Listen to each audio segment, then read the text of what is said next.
2 নম্বরে আয়াতে কারিমা তিলাওয়াত করলাম শাহরু রমাদান আল্লাযী উনজিলা ফীহিল কুরআন আল্লাহ কুরআন শরীফ নাযিল করেছেন রোজা মাস হোকা সুবহানাল্লাহ 12 মাসের মধ্যে সম্মানী মাস কোনটা না জুড়ে কইলা না কেমন কয় মাস বাকি রইছে আর রোজা হ্যাঁ ইয়া এখানে উনিয়া জানো দৌড়াতে উঠছে বেটায় বাজারও চা খানার গফরে করে আমি সব রোজা কষ্ট হইতো না দারুণ বিড়িয়ে জানো দৌড়াই রোজা তোর চা বিড়িয়ে বুঝিল তা জানো সত্যি হয় ঠিক আছে লেফটিনও দৌড়াইলে বুঝিলি ইন্টারেস্ট হয় বেশি না কইছে আমার ভাই ঠিকই কইছে এগুলো মানুষ আছে লেফটিনও বইও বাথরুমও বইও খায় তার যদি জিজ্ঞা বলে এই কিতাব ইনো তো খাইবার জায়গা না ইনো দিবার জায়গা সেউটিয়া জবাব দিব আমার ইগু না খাইলে রে ভাই হিগু হইতো না কত বড় বেদুরু এন্টারপ্রাইজ বুঝলেন আল্লাহ মা এটা ভালো অভ্যাস না খারাপ অভ্যাস মাতালা ভালো না খারাপ খুব সতর্ক খুব সতর্ক সময় তো হাজিরিন আল্লাহর 12 মাসের মধ্যে সর্বোচ্চ সম্মানী মাস হইল রোজা মাস আর রোজা মাসের 30 ও 29 দিনের মাঝে সর্বোচ্চ সম্মানী হইল লাইলাতুল কদরের রাত হোক লাইলাতুল কদরের রাত আর লাইলাতুল কদর এত দামি হইল কেনে বলে আল্লাহ এই রাত পবিত্র কোরআনে পাক নাজিল করছে জুরে হোক সুবহানাল্লাহ বাবা বোকা বোকা কি দাও দাও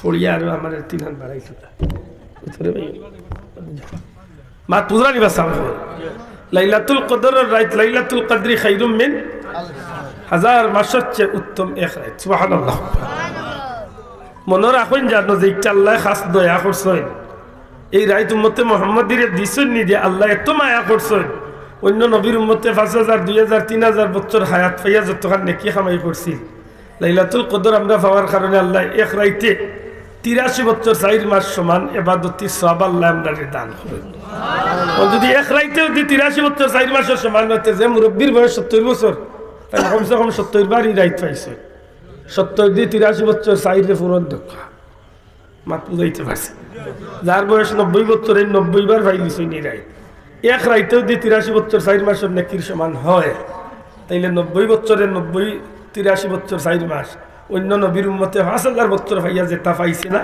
এর চেয়ে বেশি নবীর উম্মতে আল্লাহ দান করে দিয়েছে সুবহানাল্লাহ আইছে নি মাস মাত্তা নাই মাস আইছে নি কিতাল লাগি রাত করত দাম হকা কুরআন নাজিলের কারণে দয়া করে হকা কিতাল লাগি কুরআন নাজিল তাহলে বুঝা গেল কুরআন একটা বড় সম্মানীয় কিতাব মাত্তা নাই সাহেব কুরআন শরীফ সম্মানীয় নি জি কুরআন শরীফ বড় সম্মানীয় কিতাব কুরআন শরীফের লগে আল্লাহর সৃষ্টির দ্বিতীয় কোনো জিনিসের তুলনা চলে না তুলনা চলে না সেখানে লিখতে হইল কালামে কাদিম কুরআন শরীফ হইল কালামে কাদিম ফুরকানে হামিদ কালামুল্লাহ হোক সুবহানাল্লাহ এক কথা শেষিগেন আল্লাহর বাণী জুড়ে হোক সুবহানাল্লাহ এটা আল্লাহর বাণী যে মানুষে মহব্বত করিয়া জীবনে লালন করে নবীজি ফরমায় হয় পড়াইছে অথবা পড়ছে দুইটা তো একটার যদি শরীক হয়ে যায় খায়রুকুম মান তাআল্লামাল কুরআনা ওয়া আল্লামাহু হোক পড়ানেওয়ালা অথবা পড়নেওয়ালা দুইটা তো একটার যদি নাম লেখাইলাই নবী কইরা আল্লাহর সৃষ্টির মাঝে সর্বোচ্চ সম্মানী মানুষ বনে গেছে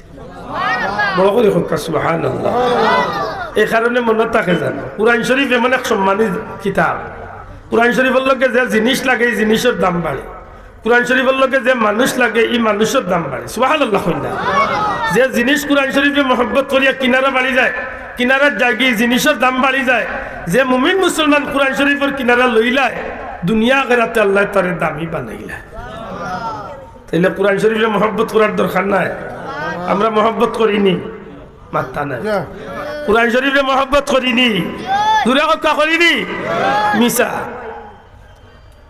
আমি কই লিছি দুঃসাহস করিয়া মিছা মাত মিছা মিছা 100-র মাঝে 99.5 জন মিছা কারণ মহব্বতের একটা প্রকাশ আছে যে যারে মহব্বত করে হে তারে স্মরণ করে যে যারে মহব্বত করে হে তার আলোচনা করে যে যারে মহব্বত করে সবসময় তারে খান্দাত পাইতে চায় দুনিয়াত মহব্বতের একটা নিয়ম কইলাম জানি না হাসা হইছে না মিছা হইছে যে যারে মহব্বত করে তারে স্মরণ করে ঠিক নেই অন্য যত যুবক আছে ইলা কোনো যুবক আছে যত দরকারি কামাই না তার ইলা কিছু ফোন আছে হিগু যদি আইয়তে দুনিয়ার সবটা পিছিয়ে ফেলে যাইব এখান কেউ বুঝতে না, মেসাবে বুঝতে না। মেসাবে খুঁজে আপনি বুঝতে না, ওই রে আমি বুঝি না। চাচা তুমি কি যার ডাকতে বুঝি। দুনিয়ায় যে জিনিসে যারে মহব্বত করে, যে মানুষে যারে মহব্বত করে, তার কথা স্মরণ করে, তার কথা ইয়াদ করে, তারে খান্দাত পাইবার ইচ্ছা করে। কথা ঠিক নি সাব, ঠিক নি? দেখুন জান, প্রকৃতপক্ষে যদি আপনি কেউরে বাল্লা পাইন তাইলে তার মাত আপনার বালা লাগবে। যদি তারে বাল্লা পাইন তাইলে তারে আপনি খান্দাত পাইবার ইচ্ছা করবা। আমরা যদি কই কোরআন শরীফে মহব্বত করি, কিন্তু আমরা শুধু মুখ অন্তর না, এখানে ও মাহফিল তো উঠিয়া গিয়া সারা বাইনতে আমরা গরজ দি জিকাই গরো কোরআন শরীফ আছে না কইবা আছে লাসাউরি কোসাই নহন তা কই আনিয়া দেও চাই ইলা পরিবার তো জবাই বুঝি না খানো তৈছি কি আল্লাহ না তো মনে হয় 1987 ইংরেজি বিয়ার দিন আনিয়া তৈছিল স্টিলের আলমিরার উপরে গানু লাগিয়া আদিনচি গাড়ি হইতাছে ফুলবার টাইম আর মাত্রা না কত আমি হাসা কইছিলাম মিছা বলছি তো ওটাও তো মহব্বতের প্রমাণ নাই। জি হ্যাঁ, ওটাই তো মহব্বতের প্রমাণ। কোন মুসলমানে মুখুদাত দিয়া কইবা যে রেগুলার কোরআন শরীফ লিয়া বই একবার নাই। রেগুলার রেগুলার মাঝে মধ্যে হয়তো শুক্রবারে সাপ্তাহিক, তবু আলহামদুলিল্লাহ বহুত ভালো। ইলাও কিছু মুসলমান আছে সারা মাসের মাঝে তো নাই, টুকাইলে বছরের মাঝে কোরআন শরীফ ক্লিয়ার বার করছে না, অথচ কোরআন শরীফ এখান কিন্তু গৌরব আছে। হয় আলিয়ে ডিম পাড়ে রান্নাইলে মাকড়সার জালে ইকানে কিবারে দুইলে উইলে লাগিয়া অবস্থা ও গরুর মানুষের জিজ্ঞাসেন বলে দরজার জানালার পর্দা ইকান কেমন পরিষ্কার, কইব মাশাআল্লাহ বহুত পরিষ্কার, কুটুম আইলে শরম পেইতাম না। লাত মোজার টাওয়াল লিখান কেমন পরিষ্কার, খুব ভালো। কোরআন শরীফের বস্তু নিয়ে কেমন বলে জীবনেও ধরেছি না, উত্তনানি মোহাম্মতের প্রমাণ। আমার গালি এইটা তো মনে মনে কথা হাসাই না না, যদি এমন হইয়া থাকে তাইলে আপনি কিয়ামতের দিন কোরআন শরীফের দায়িত্ব নিয়ে বাস্তা কিলা দেব। কোরআন শরীফের যদি মামলা দেয় তখন বাস্তা কি পাবে? এমন একদিন আইব তোরে ভাই, যেদিন ভাই বন্ধু আত্মীয় স্বজন সব মানুষ আমারে ছাড়ি দিব, কিন্তু 4টা জিনিস আমার লোক ধরিয়া কবর পর্যন্ত যাই। কয়টা জিনিস? মাত্র কয়টা? 1 নম্বরে কোরআন, 1 নম্বরে নামাজ, 2 নম্বরে কোরআন শরীফ, 3 নম্বরে আল্লাহর বান্দার নেক আমল, 4 নম্বরে সাদকা করা। এই জিনিসগুলো আল্লাহর বান্দার লগে কবরও যাই। ইলা বর্ণনা মিলে যে একজন যুবক মানুষের নিয়া গিয়া মাথার খান্দাত খাড়া হই থাকবো, ডাইন দিকে খাড়া হইব, বাম দিকে খাড়া হইব, ফাওয়ার দিকে খাড়া হইব। ফেরেশতা লাইয়া জিকাইবা তুমি কে? জবাব আইবা আমি হইলাম আল্লাহর পুত পবিত্র কালামুল্লাহ কোরআন শরীফ। না সুবহানাল্লাহ, আর আস্তে হোক তুমি খেনেই কয় বড় বলে আজকে তার ভাই বন্ধু আত্মীয় স্বজন সব মানুষে তারে ছাড়িয়া গেছে কি আল্লাহর বান্দা দুনিয়ায় কত ব্যস্ত সময় কাটাইছে, কিন্তু কোরআন শরীফে বাদ দিছে না। কোরআন শরীফে খুলছে, কোরআন শরীফে পড়ছে, কোরআন শরীফের অনুসরণ, কোরআন শরীফে মহব্বত রাখছে। আল্লাহর বন্দারে আজকে সবে যখন বিপদে ফালাইয়া গেছে কি আমি আল্লাহর কালাম কোরআন শরীফ আমার বন্ধুরে আমি ফালাইয়া যাইতাম না। সুবহানাল্লাহ, জিকাইলা তো কোরআন শরীফ, এরে কোরআন শরীফ তুমি কতদিন পর্যন্ত এইভাবে থাকবা? তখন কোরআন শরীফের জবাব দিব যে আমি আল্লাহর বান্দার লগে আমার এই বন্ধুরে আমি কিয়ামত পর্যন্ত আমি কবর খাড়াইয়া পাহারা দিমু, কিয়ামতের ময়দানে তারে লইয়া উঠমু। এর বাদে আমি কোরআন শরীফে আমার নিজ জিম্মায় আমার বন্ধুরে আমি আল্লাহর বান্দায় যে কোরআন শরীফে মহব্বত করছে আমি কিয়ামতের ময়দানে নিজ জিম্মায় আমি আমার বন্ধুরে জান্নাত পর্যন্ত নিয়ে পৌঁছাইয়া দিয়াইমু। কোরআন শরীফে মহব্বত করার দরকার নাই তো, মাত্তালায় দরকার নাই। আশা করি বলতলি সাহেব কিবলা কোরআন শরীফে মহব্বত করায় লাভ হয়েছে না ক্ষতি হয়েছে? আজকে গোটা পৃথিবী কোরআন শরীফের বাগান আল্লাহ সাজাইছে, মাত্র না সাজাইছে তো সেনে এমন হয়েছে যে জীবনে কোরআন শরীফে ঠিক রাখতে গিয়া, কোরআন শরীফে মহব্বত করতে গিয়া, কোরআন শরীফের বাণী মানুষের কাছে পৌঁছাইতে গিয়া, কোরআন শরীফের তিলাওয়াত শুদ্ধ তিলাওয়াত মানুষের কাছে নিয়ে পৌঁছাইবার লাগে পানি ভাঙ্গিয়া বহুত দূর হয়ে যাইতা। এমনকি নিজের আতে মানুষরে রান্দিয়া নিজে খাবাইতা, আত পর্যন্ত জ্বালাইছে। নিজের জীবনের অর্জিত সম্পদের প্রায় 200 বিঘা জায়গা কিয়ামত পর্যন্ত লাগি অকফরি তুইয়া গেছেন কি যে আমার এই সম্পদ নাই, আমার একমাত্র কোরআন শরীফের খিদমত দারুল খিরাত চলার লাগে অকফরিয়া থুইয়া গেল। আল্লাহর গোলামর এই খিদমতটারে আল্লাহ এমন কবুল করছে। এখন আব্দুল্লাহ যদি অন্য ওকার দুনিয়া যে সাকানো দুই আয়াত তিলাওয়াত করিতে এর একটা সওয়াব কিন্তু ফুলতলি সাহেবের কাছে যাইব। কারণ আমি ফুলতলি সাহেবের ছাত্র, ফুলতলি সাহেবের আওলাদ দখলের ছাত্র বা উস্তাদ দখলের মাঝে কিছু আছেন হেরা ফুলতলি সাহেবের ছাত্র, তারার ছাত্র মাথই না মাথা। তাহলে মূলত কোরআন শরীফটা সহি শুদ্ধ করে পাইছে আল্লাহর অলির ছিল। আমার এই নেকির একটা অংশ আল্লাহর অলির রুহে পাক তান অ্যাকাউন্টে গিয়া জমাইব। সুবহানাল্লাহ কইতা নাই? ইমান আল্লাহ বাড়াইছেন, মাত্রায় বাড়াইছেন। একটু মনে রাখুন, জানো এই মাসটা হইল কোরআন শরীফ নাজিলের মাস। আশা করি মনটা কত অন্য মাসেও দিয়ে 1 খতম পড়েনতে 10 খতমের সওয়াব, আর রোজা মাসেও দিয়ে 1 খতম পড়েনতে 70 খতমের সওয়াব। এটা আমরা সব লাগে উচিত হইব আমরা রোজা মাস কমসে কম আমরা 140 খতম করতাম। হকা ইনশাআল্লাহ, জোরে হকা ইনশাআল্লাহ। 140 খতম কিলা পয়লা রোজা তো শেষ রোজা পর্যন্ত আমরা 1 খতম কোরআন শরীফ করবো। যদি 1 খতম করিতে পারি মাশাআল্লাহ, সারা দিনে রাইতে রোজা মাসে 1 পারা তিলাওয়াত করে একদিনে সম্ভব নাই। যদি সম্ভব হয় তাহলে সারা মাসে 1 খতমে 70 খতম। হাবিব চাবর লোকে তেরাবির মাঝে গিয়া যদি শরীক হয়ে করে খাড়া হয়, হাবিব চাবর হইব 1 খতমে 70, আমার হইব হুনার কারণে আরো 70 খতম। তবে হাবিব চাবর রেখবেন জানো বলে আল্লাহর রাস্তে পারাবো তখন ছাড়তা না, পারাবো তুজনি। হ্যাঁ, উনি একটু আগে গেল জয়ন্তিকা, কালনি গেছে একটু আগে। স্পিরিট কম না বেশি, ই শুভ না, এটা কমাইয়া বড়কা শান্তি মাথায় বড়কা মাতই না। ওরা তিলিল কুরআন খুব সুন্দর করে বড়, আল্লাহ তৌফিক দিতা হোক, আমিন। 3 নম্বর আয়াত পড়ছিলাম, আল্লাহ ফরমায় নই ইমানদার হল আল্লাহ তোমার তানোর উপরে রোজা মাসের রোজারে ফরজ করিয়া দিছে। সুবহানাল্লাহ কইতা। রোজা মাসের রোজা কিতা মাত্তা না, কিতা ফরজ তরক করা, কিতা কবিরা গুনাহ। হুকা ফরজ তরক করা কিতা কবিরা গুনাহ, ক্ষমা হয় না তওবা না করা পর্যন্ত। কি জাত তওবা? তাওবাতুন নাসুহা, খালিস তওবা। ইচ্ছা করিয়া দেখো একটা রোজা ছাড়ি দেন, মনে রাখুন যাবে কথা খান সারা জীবনে এই রোজার গ্যাপ আর পূরণ করা সম্ভব নয়। আমার কথা নাই, দয়া করে খেয়াল দিও নকা, মাত্র 2টা দিন রয়েছে। হাত কয়দিন? খাইল পরশু, পরশু এমন সময় কিন্তু ইনশাল্লাহ আমরা তেরাবি পড়ি লাইছি ইনশাল্লাহ, নাকি না? এটা মনে থাকে যেন 2টা দিনে ভুল হইল না, যেন আমার এই মাথা নাই। আমি আশা করবো একজন ভাই যদি আমল করেন জীবনটা সার্থক হবে। রোজা মাস এমন একটা মাস যে মাস আল্লাহ তার হাবিবর উম্মতরে মাফ করিয়া দিবার যত ব্যবস্থা সারা আল্লাহ জমা করিয়া রোজা মাস তার হাবিবর উম্মতরে দান করে দিয়েছে। না বাবা এনজুরে হইতে হইব সুবহানাল্লাহ। অ্যান্টিবায়োটিক ঔষধ বুঝেন তো, অ্যান্টিবায়োটিকের মাঝে হাইয়ার অ্যান্টিবায়োটিক কোনটা?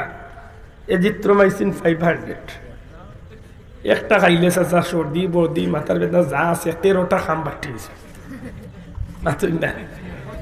আল্লাহ ওলা মায়া করছেন যে রোজা মাসের ভিতরে রহমত বরকত মাগফিরাত নাজাত সব তারে আল্লাহ জমাইয়া তাহলে হাবিবর উম্মতরে মাফ করিয়া দিবার লাগি সারারে আল্লাহ এখান হারাই গেছে। না ওই দূরে হোক আল্লাহু আকবার, বড় করে হোক আল্লাহু আকবার। এই রোজা মাস ভাইয়া খুশি না বেজা? আই ভাই না নাই আসি খাই। اللهم صل على سيدنا مولانا وعلى آل سيدنا মনে বড় আশা ছিল আল্লাহ যাব সোনার মদিনায়, প্রাণ খুলিয়া সালাম দেব দয়াল নবীর পাক রোজায়। আল্লাহ মোহাম্মতে সাল্লি আলা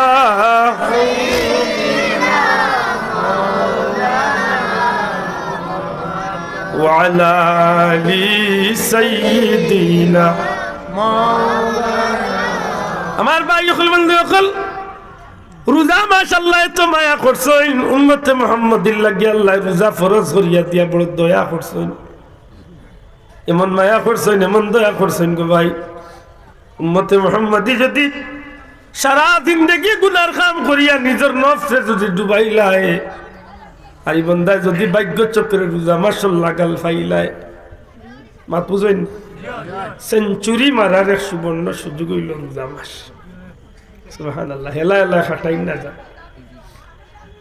চেষ্টা মোবাইল লইয়া জানোর হুয়া দেখো হে চেষ্টা করিস আস্তা দিন ওগুলো খালি গেম খেলে হ্যাঁ মানে ময়নাকে গুণ মাতিরে তারেও না না বুঝে যাবো কাই হ্যাঁ যুবক আল্লাহর ওয়াস্তে দয়া করি রোজাদার অবস্থায় আপনি মোবাইলটা লইয়া বই না জানো তার মনে থাকবো না আমি কাঙ্গালে বুঝছি হিসাব করিয়া যে যদি কোনো মানুষের রোজা রাখিয়া বড় মোবাইল লইয়া যদি দেখাত লাগি যায় বিনা দরকারে কমসে কম 5টা অঙ্গে গুনাহ করবো কয়টা অঙ্গে হাত দি চালাইব হাতর গুনাহ হইব চোখ দি দেখবো চকুর গুনাহ হইব খান দি শুনবো খানোর গুনাহ হইব মুখ দি মাঝে মাঝে মাতিব ভাই দেখিয়া তো মুখর গুনাহ হইব ব্রেইনের লগে খেলাইব অন্তর দিয়া মনে মনে মাতিব মনে মনে বহুত মনে মনে আট করবো ওগুলাকে অন্তরের গুণাত নাম লাগবো একটা মানুষে মোবাইল চালাইয়া কমসে কম 5টা গুণার লোক ধরায় আর যদি আল্লাহর বন্দায় রোজার প্রথম চলে 10 তারিখ পর্যন্ত যদি সঠিক নিয়মে আল্লাহর গুলামে হাত পা চোখ মুখ বডি অন্তর সব কিছুরে যদি গুণাত্তনে বাঁচাইয়া খানা পানাহার তনে বিরত রাখিয়া আল্লাহর কোন গুলাম বন্দাবান্দি যদি সঠিক নিয়মে রোজাটা ধরতে পারে একজন মানুষের বিশ্বাস রাখে জানো যত বড় গুনাহগার হয় না কেন এই মানুষটা আল্লাহর দয়ার ভিতরে গিয়ে ঢুকি যায় সুবহানাল্লাহ কারণ রোজার প্রথম ভাগের নাম হইল নবীজি ফরমাইছেন আউয়ালুহু রাহমা আউয়ালুহু রাহমাতুন প্রথম ভাগ হইল রহমত সুবহানাল্লাহ প্রথম ভাগ কিটা বড় করে কই ভাই কিটা রহমত প্রথম ভাগ রহমত রহমত অর্থ কি দয়া আল্লাহর রাস্তে হোক রহমত অর্থ দয়া কে দয়া করবা আল্লাহ তোমার দয়া জগৎ জুড়ে তোমার দয়া জগৎ জুড়ে গায়ে সকলে তোমার গান সব শক্তির তুমি আধার আল্লাহ মেহেরবান আমার আল্লাহ মেহেরবান আমার আল্লাহ মেহেরবান সুবহানাল্লাহ সত্যি আমার আল্লাহ দয়ালি না দয়াল না জি এমন দয়াল যার কোনো দয়ার সীমা নাই গো ভাই আল্লাহ দয়া এতটা করতে পারো বন্দা কল্পনা করতে পারতো না বিশেষ করে উম্মতে মুহাম্মদের আল্লাহ কেমন দয়া করেন আমার আল্লাহ তার পবিত্র কালামে নবীজির মাধ্যমে তার হাবিবর উম্মতরে তার বান্দা বান্দি ওগুলোরে বড় সুন্দর একটা আশ্রয়ের ঠিকানা দিলা কুল ইয়া ইবাদিয়াল্লাযীনা আসরাফু আলা আনফুসিহিম লা তাকনাতু মির রাহমাতিল্লাহ এবার জোরে হোক আল্লাহু আকবার